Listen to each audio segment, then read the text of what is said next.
অনেক খোঁজার পরে ভিডিওটি পেলাম। দয়া করে কথাগুলো মন দিয়ে শুনে যাবেন, আপনার জীবন পাল্টে যেতে পারে। চলুন দেখি ভিডিওটা। হাদিসের মধ্যে আছে মুসা নবীর মতো নবী আল্লাহর কাছে হাসরের ময়দানের ব্যাপারে বলছে, আল্লাহ হাসরের মাঠে লা আসআলুকা লিয়াউমা উম্মি ওয়ালা উখতি, আমি আমার মাকে চাই না, আমি আমার বোনকে চাই না, বাল আসআলুকা লিয়াউমা নাফসি, আমি মুসা কেবল আমাকে বাঁচাইতে চাই, আমাকে বাঁচাইতে চাই। আল্লাহ আমাকে বাঁচান। হাসরের মাঠ আমার বড় ভয় হয়, হাসরের মাঠ আমার বড় ভয় হয়।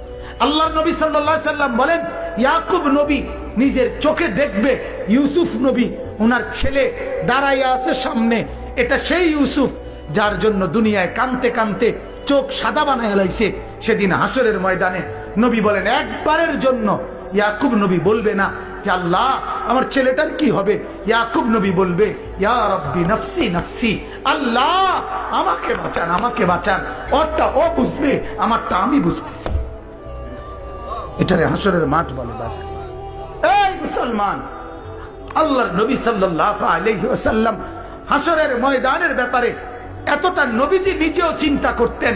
আপনারা সবাই শুনছেন, জানেন। 5 ওয়াক্ত নামাজের পরে উলামায়ে কেরাম থেকে জিজ্ঞেস করে দেখেন, 5 ওয়াক্ত নামাজের পরে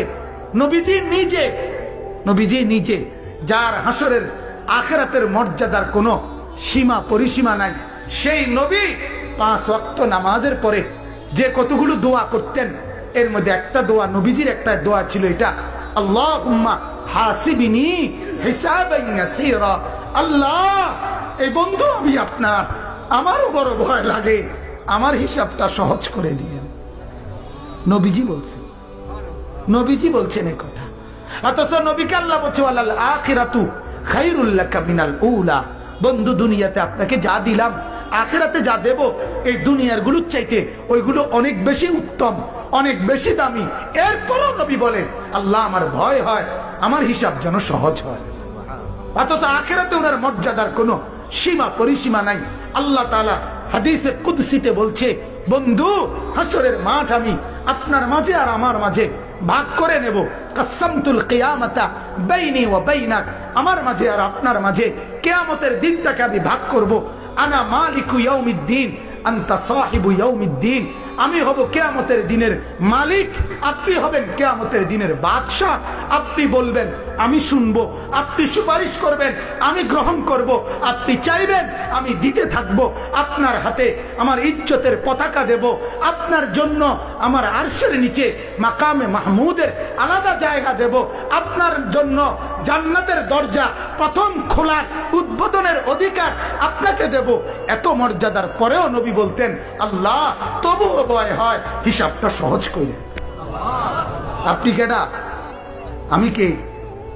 বলেন এই মুসলমান, বলেন সেজদা নাই ঘরের মধ্যে গত 1 বছর 2 বছর আপনার উপযুক্ত ছেলেটা কোনোদিন ফজরের নামাজ পড়ে না, মেয়েটা ফজরের নামাজ পড়ে না, বিবি পর্দা করে না, মেয়ে পর্দা করে না, ঘরের মধ্যে আজ 20 বছর টানা রঙিন টেলিভিশন চলে, নর্তকী নাচে গায় ফুর্তি করে, গানের আওয়াজে বাদ্যে পুরা ঘর জমজমাট, এত নাফরমানির অবস্থায় এই হালাত নিয়ে কবরে গিয়া সুপারিশ কেমনে মিলবে দোস্ত?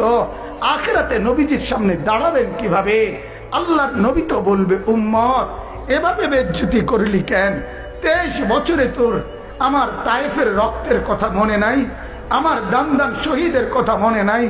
আমি 14 দিন পেটে পাথর বাঁধছিলাম ক্ষুধার কষ্টে, একথা কি মনে নাই?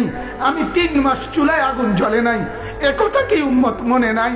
আমার এত কষ্ট এত মেহনতকে এইভাবে নাফরমানি করে আমাকে তুচ্ছ তাচ্ছিল্য করলি, আমার দিনকে অপমানিত করলি, আজ কেন বলবো? আজ কিভাবে বলবো আমি মাওলার কাছে? বল উম্মত।